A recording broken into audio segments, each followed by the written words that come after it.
இன்னைக்கு பாண்டியன் ஸ்டோர்ஸில் பெருசாக எதுவும் இல்லைங்க. காந்திமதி அம்மா கோமதியோட ஃபோனை பருப்பு டப்பாக்குள்ளே ஒளிச்சு வச்சுட்டு கோமதியை காணும்னு நாடகம் போடுவாங்க.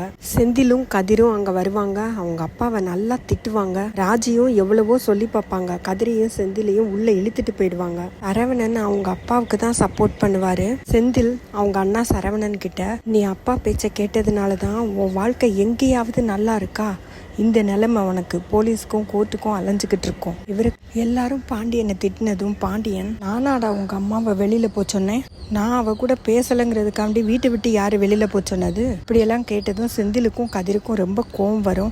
அம்மா காணாம போனதை பத்தி உங்களுக்கு எந்த வருத்தமும் கிடையாது. இப்ப கூட அம்மாவை நான் வெளியில போக சொல்லலன்னு சொல்லிக்கிட்டு இருக்கீங்க. ராஜி தான் கன்ஃபார்மா மீனாக்கா கூட இருப்பாங்க, நான் மீனாக்காவை பார்க்க போயிருப்பாங்க, நான் மீனாக்காவுக்கு ஃபோன் பண்றேன்னு சொல்லிட்டு வெளியில போவாங்க.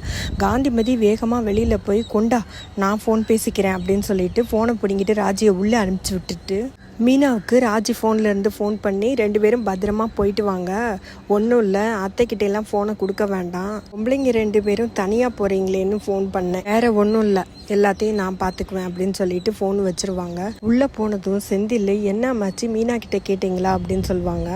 அவ என்னமோ காரைக்குடிக்கு வேலை விஷயமா போயிருக்காளாமே, அவ கூட எல்லாம் கோமதி இல்லை, கோமதியை காணுங்கிற விஷயத்தையெல்லாம் நான் அவகிட்ட சொல்லலை, பாவம் அவளும் வருத்தப்படுவாள்ல பிறகு அப்படின்னு சொல்லிட்டு சொல்லுவாங்க. உடனே செந்தில், காரைக்குடியா அப்படின்னு சொல்லிட்டு கேட்பாரு. ஏன்பா வீட்டில் அவங்க பொம்பளை எங்கே போகிறாங்க, கட்டின பின்னாடி எங்கே போகிறான்னு கூடவா கேட்க மாட்டீங்க, எதையும் கண்டுக்காமல் இப்படி பேசாமல் இருக்கீங்க அப்படின்னு சொல்லிட்டு பாண்டியனுக்கும் சேர்த்து சொல்லுவாங்க. அவ்வளோதாங்க இன்னைக்கு எபிசோடு முடிஞ்சது.